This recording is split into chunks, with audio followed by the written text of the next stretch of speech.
My grandfather has severe dementia, and our family uses a memory AI that feeds him his life story every day. I was updating its database and found a hidden redaction log. My family has been using the AI to systematically erase my disowned uncle from my grandfather's entire memory of his life. The words on the screen glowed with a sterile, clinical indifference. Redaction log. It wasn't a file I was supposed to see. I was just here to upload the new photo scans from the lake house to feed more grist into the mill of the Chronos system that had become my grandfather's mind. It was supposed to be simple. Drag, drop, categorize by date and emotional valence. My mother called it curating his joy. But this was something else entirely. A hidden directory buried 3 levels deep in the system's core programming, protected by a simple password I only knew because I set up the router years ago. My grandfather's old dog's name, a name he no longer remembered. I clicked it open and a list of file paths unfurled down the screen, thousands of them. Each line item was a ghost, a digital specter, followed by a single brutal command, delia.daniel.remove. I could hear the quiet hum of the server rack in the closet, the gentle whir of the fans that kept the system cool. It was the same sound that lulled my grandfather to sleep at night, the sound of his own history being perpetually rebuilt around him. From the living room, I heard the soft, synthesized voice of the Chronos assistant.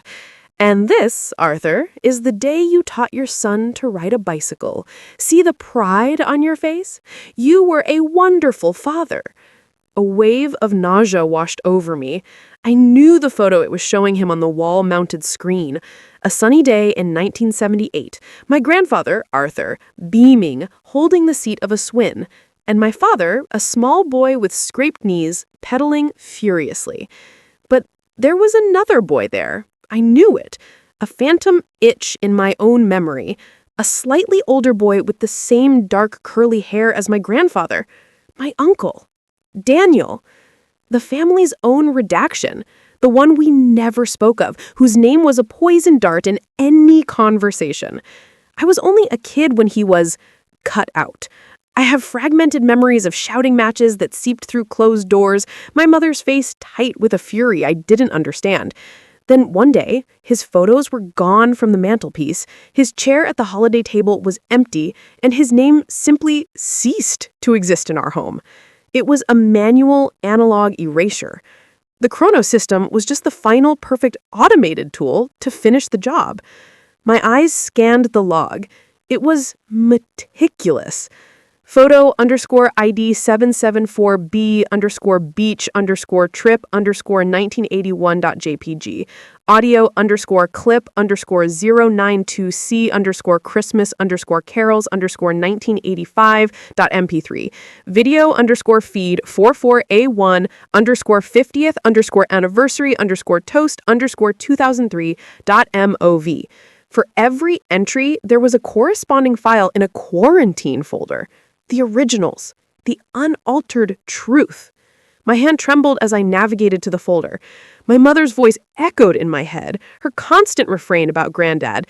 We have to protect him, Leo. The confusion, the agitation, it's kinder this way. We give him the good parts, a life without the pain. I always thought she meant the pain of his wife's passing, of his own failing body. I never imagined she meant an entire person. I found the first file on the list. Photo_ID 009F_first_fish_1976.jpg. I clicked it. The image that loaded was grainy, faded with time. My grandfather, younger and stronger than I'd ever known him, knelt by a river, a fishing rod in one hand. He was laughing, his head thrown back. Kneeling beside him was a little boy, maybe 7 or 8 years old, holding up a tiny, gleaming sunfish. The boy had a gap-toothed grin that was a mirror of my grandfather's. The file name in the log was explicit. Subject Arthur Hollis. Subject Daniel Hollis. Daniel, my uncle. A child beaming with pride, sharing a perfect sun-drenched moment with his father. With a cold knot tightening in my stomach, I opened the main database, the one the Chronos system drew from every second of every day. I searched for the same file ID. The image appeared instantly, brighter, clearer, digitally restored. It was the same river, the same day. My grandfather was there, kneeling, laughing. But he was alone. The space beside him was empty, filled in with a seamless, plausible patch of riverbank and grass. The boy was gone, not just blurred or cropped, but surgically, impossibly removed from existence. They hadn't just deleted the photo. They had created a lie. A clean, happy, uncomplicated lie. And every morning, my grandfather woke up and believed it. My breath hitched, a sharp, painful gasp in the silent room. It was one thing to see a static image altered, a person plucked from a moment frozen in time. It was another thing entirely to comprehend the scale of it, the sheer, painstaking effort that had gone into this digital damnation. I scrolled frantically through the log, my mouse clicking like a panicked heartbeat. Hundreds of files. Thousands. A life's worth of moments, each one meticulously cataloged and then vandalized. I felt like an archaeologist who had just discovered that the beautiful, pristine fossil on display was a complete fabrication, and that the real bones had been deliberately ground to dust. The hum of the server was no longer a gentle lullaby. It was the sound of a meat grinder, chewing up a man's life and spitting out a sanitized, palatable version for family consumption. I found an audio file. Audio clip 092C Christmas Carols 1985.mp3. The quarantine folder held the original. I put on my headphones, my hands shaking so badly it took 2 tries to plug them in. The recording was full of life, crackling with the analog warmth of an old cassette tape. I could hear my grandmother, her voice clear and bright, leading a slightly off-key rendition of Silent Night. I could hear my father, then a teenager, mumbling the words with feigned boredom. And then a third voice, a baritone that was deeper than my dad's, but shared its timbre, joined in with genuine enthusiasm. Daniel. He sang with a kind of unvarnished joy, and at the end of the verse, I heard him laugh. It was a real deep-bellied laugh. "You're flat, Dad," he teased, and my grandfather's voice rumbled back, "You're a critic, Daniel." It was a moment so real, so mundane and perfect that it hurt. I quickly found the corresponding file in the main Chronof database. I played it. My grandmother sang, my father mumbled, but between their lines there was nothing. Just a digitally smoothed pocket of silence. The ambient noise of the room subtly amplified to fill the void where a man's voice, a son's voice, used to be. The laughter was gone. The gentle ribbing was gone. It was cleaner, and it was utterly dead. My stomach churned. This wasn't just protecting Granddad from a painful memory. This was rewriting the history on a scale I couldn't fathom. This was Stalin airbrushing Trotsky from photographs. But this was my family. My mother, my father, methodically, lovingly erasing their own brother, their own son. I had to see more. I had to know how far they had gone. I scrolled down the log, my eyes scanning for the most recent dates. The redactions didn't stop in the 80s or 90s. They went all the way up to the year of the incident, the final schism that had shattered the family. I found the entry that made my blood run cold. Video feed 441A-500MV, 50th anniversary toast 2003. I remembered that party. I was 13. It was a huge affair at a rented hall. The last time I remembered the whole extended family feeling genuinely happy together. The last time I saw my Uncle Daniel. I opened the original file. The video was shot on a camcorder, a little shaky, the colors slightly washed out. There he was, Uncle Daniel, standing by the head table. He looked so much like the pictures of my grandfather from the 70s, the same dark, wavy hair, the same strong jaw, but his eyes held a nervous energy. He was holding a champagne flute, tapping it gently with his fingernail. I don't have a speech prepared," he began, and a few people chuckled. "But I wanted to say, Mom, Dad, looking at you two after 50 years, it's the only proof I've ever needed that true love is real." He looked directly at my grandfather, and his voice cracked just a little.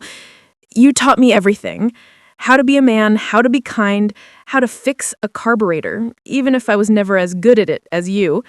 He smiled, a sad, gentle smile. I love you both more than I can say. To 50 more. He raised his glass. The camera panned across the room, showing my mother dabbing her eyes with a napkin, my father clapping his brother on the back as he sat down.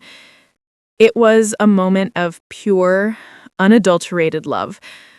With a sense of dread so profound, it felt like I was sinking through the floor, I opened the version of the video stored in the Chrono system.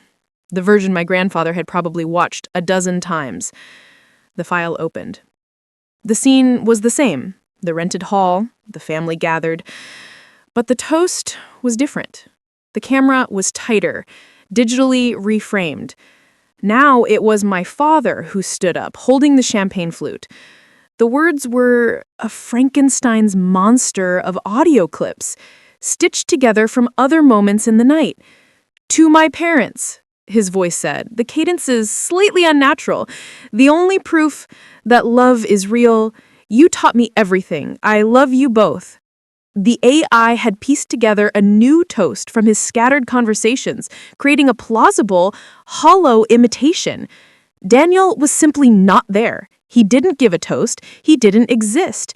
He hadn't been clumsily cut out. He had been replaced by a ghost woven from the threads of his brother's voice. I slammed the laptop shut, the click echoing in the stillness. From the living room, the soft, synthesized voice of the Kronos assistant chirped, "Arthur, would you like to see the video from your 50th anniversary again? It was such a lovely speech from your son." My grandfather's voice floated from the living room, gentle and frail. "Yes, Kronos, I'd like that very much." The floorboards seemed to groan under the weight of the lies. I pushed myself up from the desk. My legs felt unsteady, as if the very foundation of the house, of my entire life, had turned to sand. I had to see him. I had to look at his face and see what they had done. I walked out of the study, the click of the closing laptop still echoing in my ears, and stepped into the soft light of the living room. He was there, in his worn leather armchair, a faded quilt over his knees. The large Kronos display on the wall was glowing, and on it, the digitally fabricated ghost of my father was raising a glass, his voice a soulless mosaic of stolen words. My grandfather was smiling. It wasn't a vacant smile, it was full of warmth and pride. He was watching a memory of his son, a memory that had never happened, and he was happy. He turned his head as I entered, his eyes crinkling at the corners. "Ben, come, sit. They're showing the video from our 50th anniversary. Your father gave such a wonderful toast." He patted the arm of the chair beside him. I moved stiffly, my body a poor puppet for the screaming chaos in my mind, and sat down.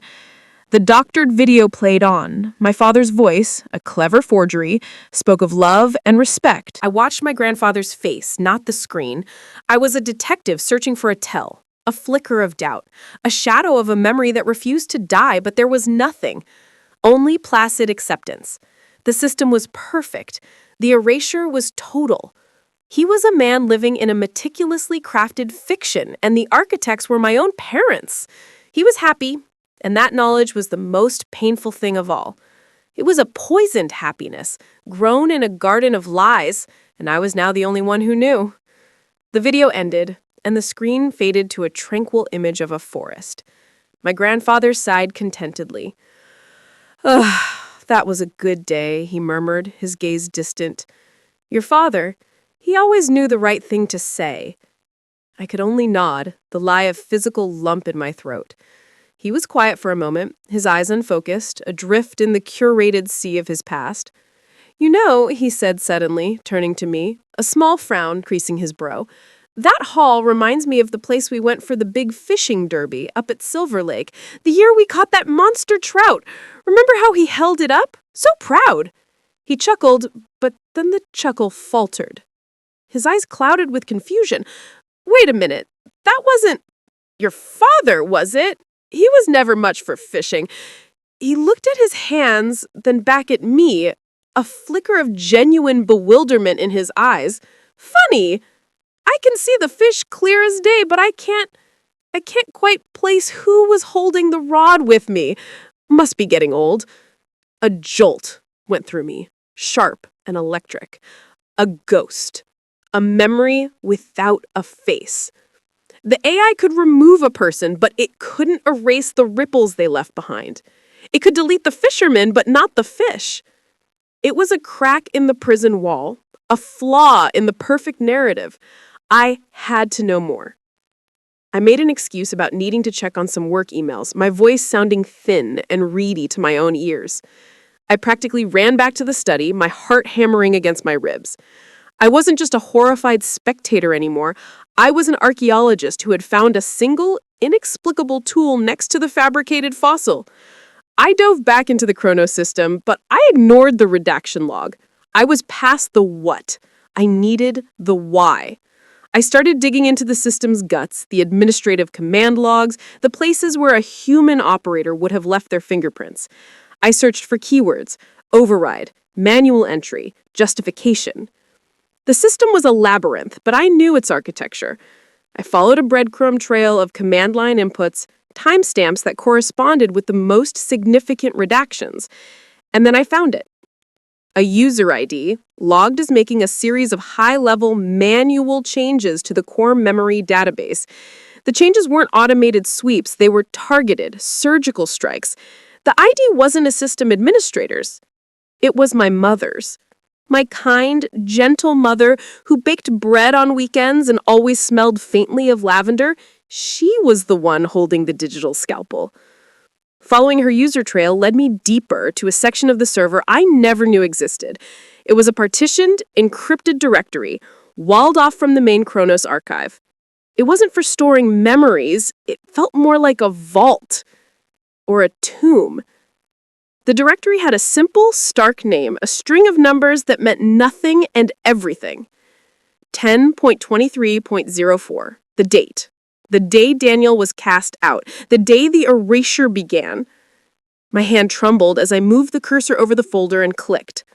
A password prompt appeared on the screen, a digital guard at the door to damnation.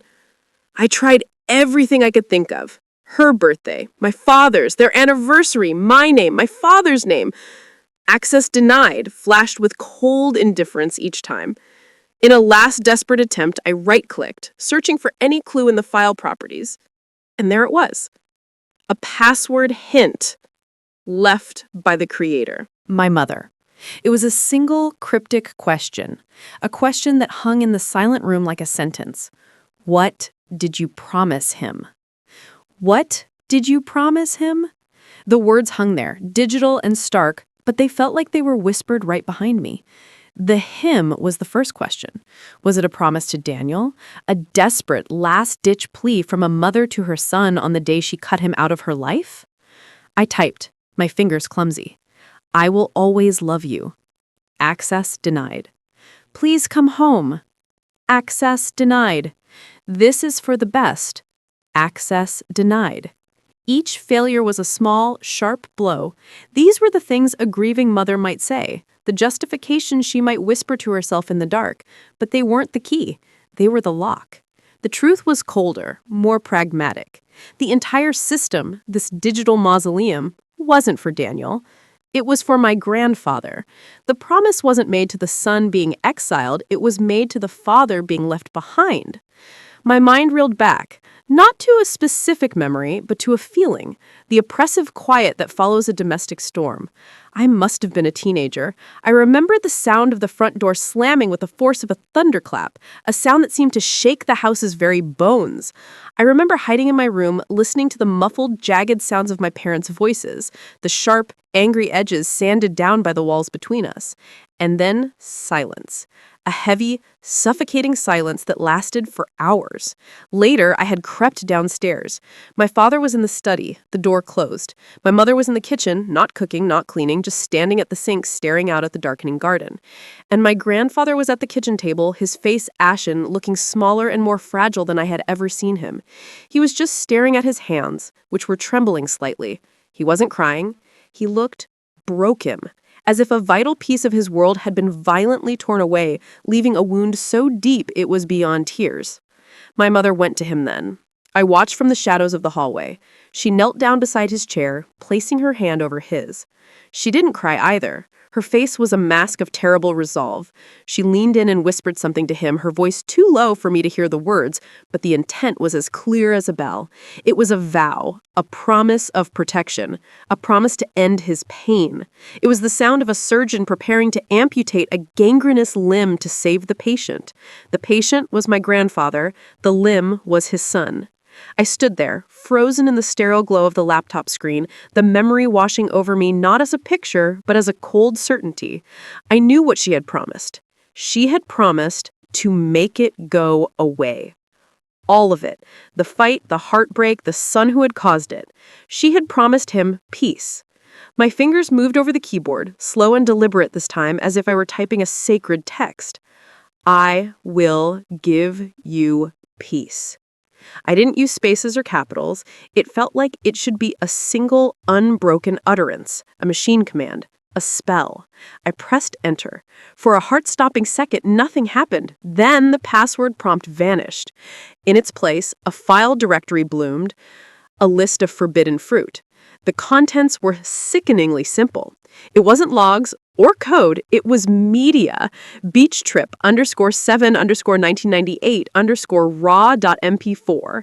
Christmas _1999_uncut.mov. Arthur 70th birthday _full.wav. Raw, uncut, full. These were the originals, the primary sources, the text of our family's history before my mother had taken her red pen to them. This was the evidence locker. Everything that had been erased was here, perfectly preserved in this digital tomb. My breath caught in my chest. I felt like a desecrator, a grave robber. But I couldn't stop. My eyes scanned the list and landed on a file that made my stomach clench. Ben 10th birthday 1997 raw.mp4. My 10th birthday. I remembered that day. A bouncy castle in the backyard, a lopsided cake my mom had made, friends from school. It was a happy memory, one of the clearest I had. A Chronos favorite. I clicked on it. The file loaded and a video player window opened. The thumbnail was a blurry shot of the backyard, green grass, and blue sky. I moved the cursor to the play button, my hand shaking so badly it took 2 attempts to click it. The video flickered to life. The sound of children laughing. The off-key singing of Happy Birthday. And then the camera, held by my father, panned across the yard. It moved past my friends, past my mother lighting the candles, and then it settled. And there he was, standing by the grill, a spatula in one hand and a can of beer in the other, was my Uncle Daniel. He was younger, his hair darker, a wide, easy grin on his face. He looked so much like my father, it was disorienting. He caught the camera's eye and winked. And then he spoke, his voice clear and real, not a synthesized ghost, not an echo. "Make a good wish, B-man," he called out, his voice full of a warmth I had completely forgotten. "Make it a big one." The words hit me like a physical blow. B-man. A name I hadn't heard in 2 decades. A name I didn't even know I remembered until it was spoken. It surfaced from the deep, dark water of my subconscious, a relic pulled from a shipwreck. My hand flew to the mouse and I dragged the progress bar back, my heart hammering against my ribs. I had to see it again. The grainy home video footage flickered and there he was, Daniel, my uncle. He winked at the camera, at my father holding it, at me. "Make a good wish, B-man. Make it a big one." His voice wasn't just a sound, it was a feeling. It was the feeling of being seen, of being special to someone. It was a warmth that had been expertly carved out of my memory, leaving a scar I never knew I had. I watched the clip a 3rd time, a 4th. I was transfixed by the ghost on my screen, this man who was supposed to be a monster, a footnote, a void. But he wasn't a void. He was smiling. He was grilling burgers at my 10th birthday party. A frantic energy seized me. I wasn't a grave robber anymore. I was an archaeologist. And I had just found the entrance to the tomb. I closed the video player, my eyes scanning the directory with a new, desperate hunger. Christmas 1999 uncut.mov. I clicked it. The file opened to the familiar scene of our living room, the giant tree glittering in the corner. I remembered this. I remembered the red sweater I was wearing, the train set I got from my parents. In the Chronos version, My grandfather hands me a small, clumsily wrapped gift. In this version, the uncut version, Daniel is sitting right next to him on the floor, helping him tie the bow, their heads close together as they laugh about something. Daniel is the one who nudges Grandpa, reminding him it's my turn. He looks over at me, his eyes crinkling at the corners in the exact same way my father's do, and mouths, "This one's from me." The memory in my head, the official memory, was a quiet, pleasant scene. The reality was vibrant, layered, and full of a love I had been systematically denied. They hadn't just deleted a person, they had hollowed out the joy, flattened the emotional landscape of my entire childhood into something manageable, sterile, and false. I went on like that for what felt like hours, jumping from file to file, a ghost tour of my own life. A 4th of July barbecue where Daniel and my dad were a seamless team at the grill, tossing a football with me between flips. A trip to the beach where Daniel held my hand and dared me to jump into the waves, his laughter booming over the crash of the surf. In every single clip, he was there. Not on the periphery, not as a background player. He was central. He was woven into the fabric of everything. And in every clip, there was my grandfather. And my grandfather was happy. Truly, incandescently happy. There was one file, Arthur_fishing trip 2002 raw.mp4. It was just a few minutes of shaky footage. My dad must have filmed it from the boat. It showed Grandpa Arthur and Daniel on a small pier, their lines in the water. They weren't talking. Daniel just reached over and squeezed his father's shoulder. My grandfather looked at him and smiled, a slow, deep smile of such profound contentment that it hurt to look at. This was the man my mother had promised to give peace to. She hadn't given him peace. She had given him a lobotomy. She had seen this love, this deep and abiding bond between a father and his son, and she had decided it was a tumor that needed to be excised. My grief and confusion began to curdle into a cold, hard knot of anger in my stomach. This wasn't a mercy. This was a coup. A quiet digital rewriting of history to suit the victors. The victors were my parents. The vanquished was Daniel, and the territory they were fighting over was my grandfather's mind. My search became more focused. I scrolled past the happy birthdays and the sunny holidays, my eyes hunting for dates. I needed to know why. What could he have possibly done to deserve this, to be unpersoned so completely? My cursor stopped on an audio file near the bottom of the list. Its date stark and menacing. Family dinner argument 10/19/2004.wave. 4 days.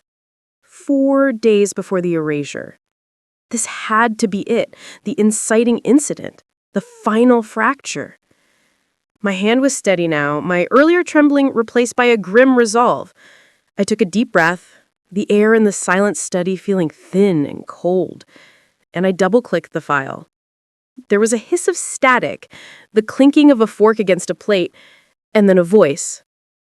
It was my father's, and it was dripping with a venom I had never heard from him in my life. "You have no idea the damage you've done. You bring her into this house, you put her in front of him after everything." A pause, and then Daniel's voice, not booming or laughing, but strained, pleading. "She's a good person, Michael. He deserved to know." "Know what?" My mother's voice sliced through the audio, sharp and cold as ice. He deserved to know that his perfect, sainted first wife wasn't so perfect after all? That she had a child before they even met and never told him? Is that the truth you thought was so important to share, Daniel? The truth that would shatter his entire memory of the woman he loved? The clatter of a fork dropping onto a plate was so loud it made me jump. There was a thick, suffocating silence. A child. A child before my grandmother? The words didn't compute. My grandfather had only one wife, my grandmother Helen. They had 2 sons, Michael and Daniel. That was the bedrock of our family, the first line of the story Kronos told him every single morning. This audio file was suggesting the foundation was sand. Daniel's voice came back, lower now, heavy with a sorrow that seemed to age him. It wasn't like that, Sarah. Her name is Eleanor. She's his daughter, Dad's daughter. She's been looking for him for years. She just wanted to meet him. That's all. And you decided to be the hero, my father spat. You went behind our backs, found this woman, and brought her to our father's doorstep as if you were delivering a gift? Did you even stop to think for 1 second what this would do to him, to his health, to everything we've built? The hypocrisy was breathtaking. They were worried about his health, about his memory. The people who had spent years performing daily brain surgery on him with a software program were accusing someone else of tampering with his reality. He was happy, Michael, Daniel insisted, his voice cracking. For a minute, when I told him, he was so happy. You should have seen his face. A chair scraped violently against a wooden floor. I could picture it perfectly. My father, standing up, his fists clenched, his face turning that deep shade of red it did when he was truly furious. He's a confused old man. He doesn't know what makes him happy anymore. We do. We know what's best for him, and what's best for him is peace, stability, not having the ghost of a 50-year-old affair dragged into his living room. Then, a new voice entered the recording, and my blood ran cold. It was my grandfather, but it wasn't the gentle, slightly lost voice I knew now. This was the voice from the fishing video, the voice from my birthday parties. It was clear, firm, and full of a pain that felt ancient. She is not a ghost, Michael. The authority in his tone silenced both my parents instantly. Daniel showed me a picture. She has her mother's eyes. A long, shaky breath. I want to see her.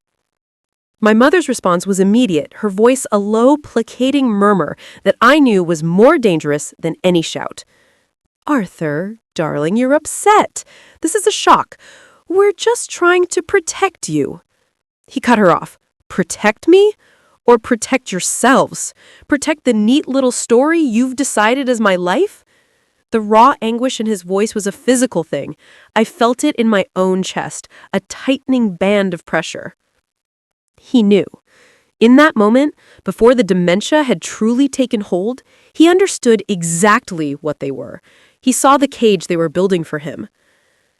This is not your decision to make, my father said, his voice flat and final.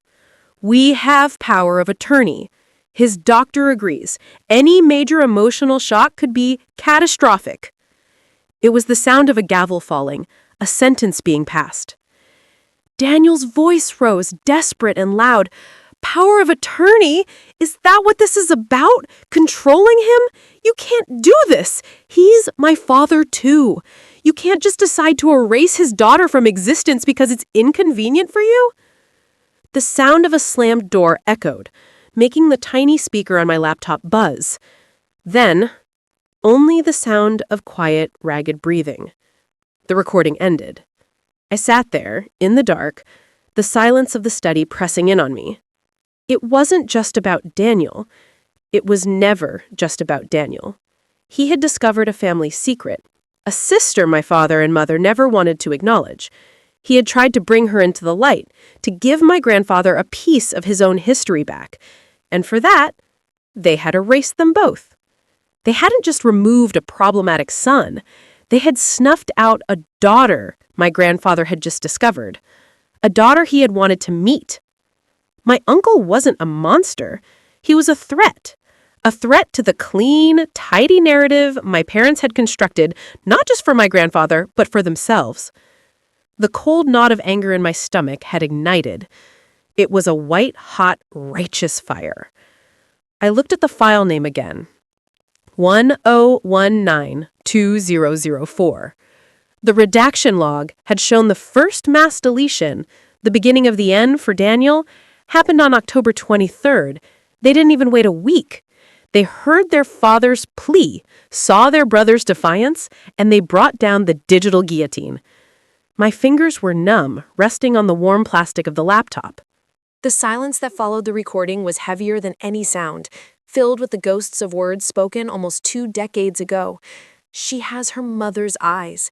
My grandfather's voice echoed in my head, not the fragile whisper I was used to, but a voice resonant with a forgotten strength, a desperate clarity.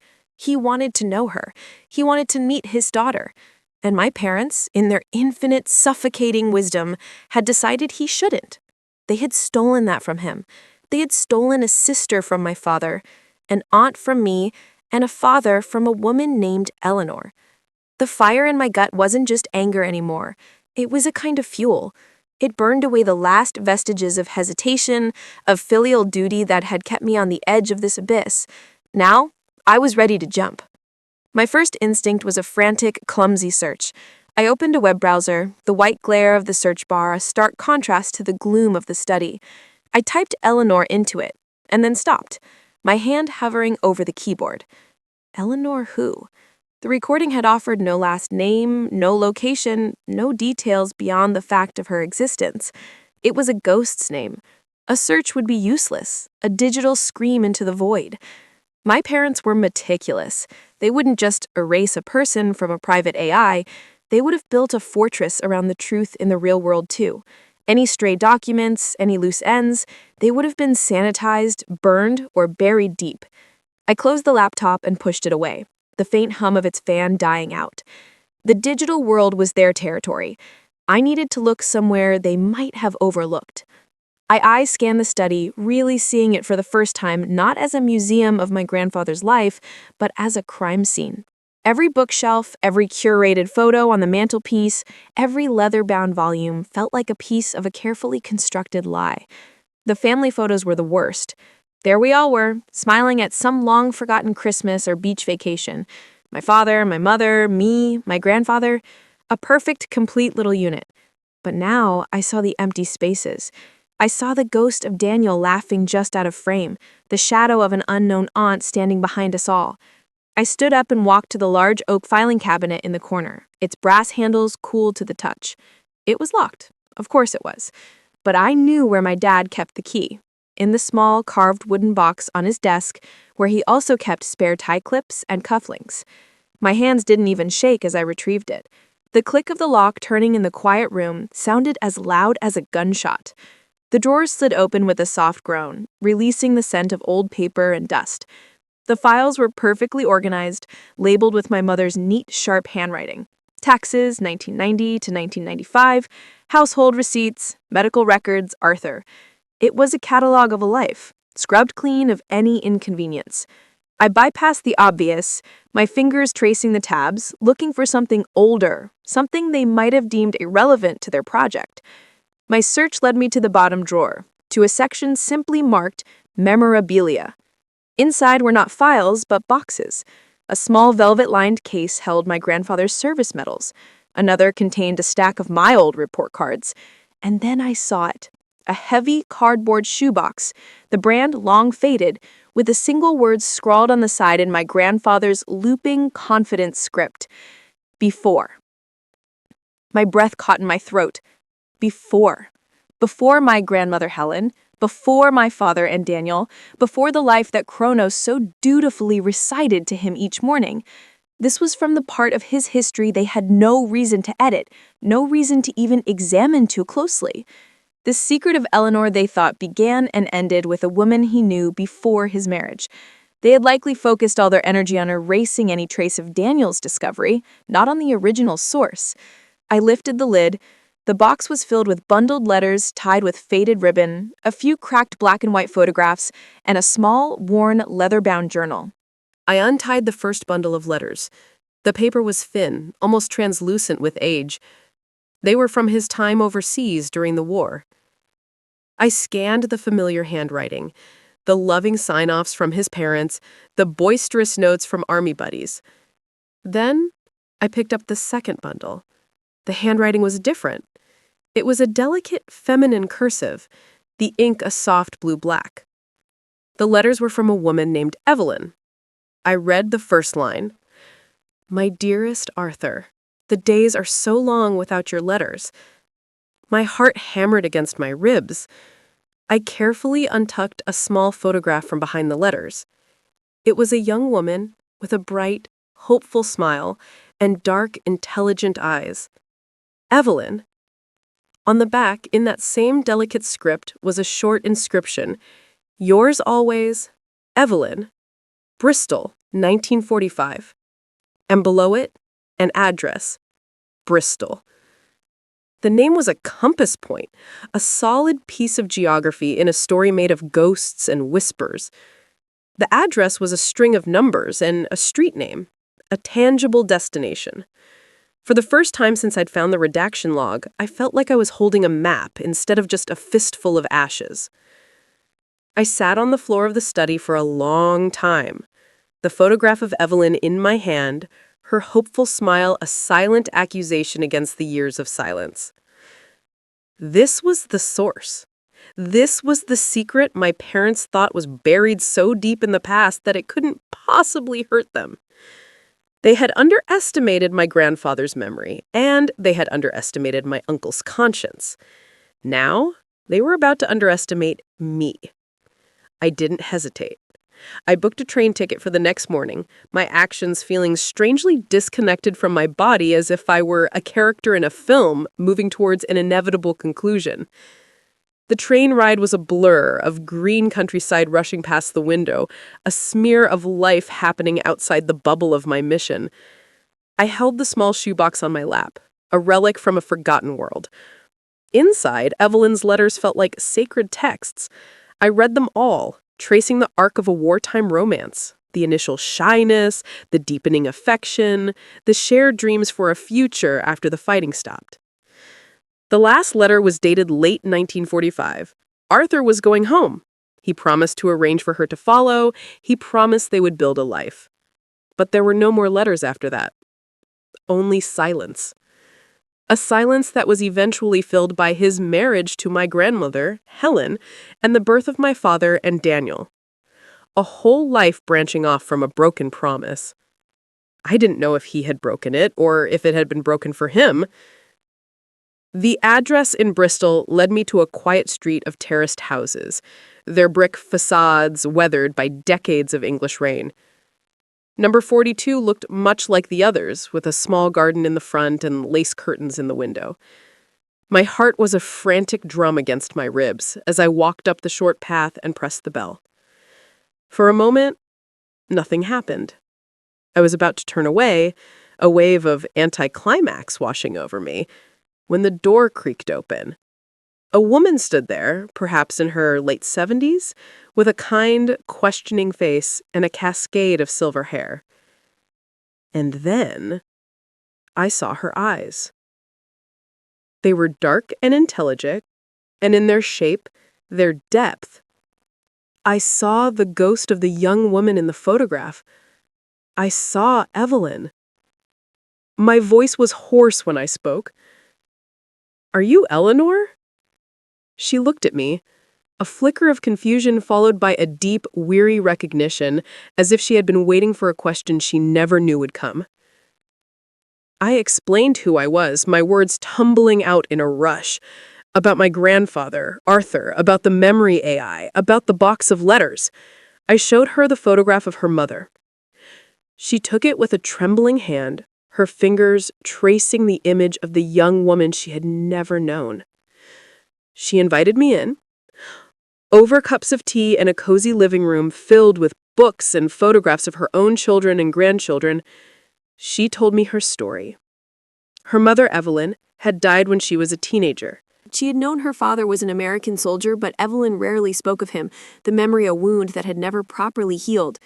Eleanor had lived her whole life with a phantom limb, a paternal connection she could feel but never see. When Daniel had found her all those years ago, it was like a miracle. He had shown up on this very doorstep, a mirror of my own journey, full of apologies and a desperate need to make things right. They had spoken for hours. He had promised to introduce her to their father. And then, just like Arthur had all those years ago, he had disappeared. She never heard from him again. She assumed he too had changed his mind. I didn't go home to confront my parents. There were no words left for them. Instead, I asked Eleanor if she would come with me. The next day, we walked into my grandfather's house together.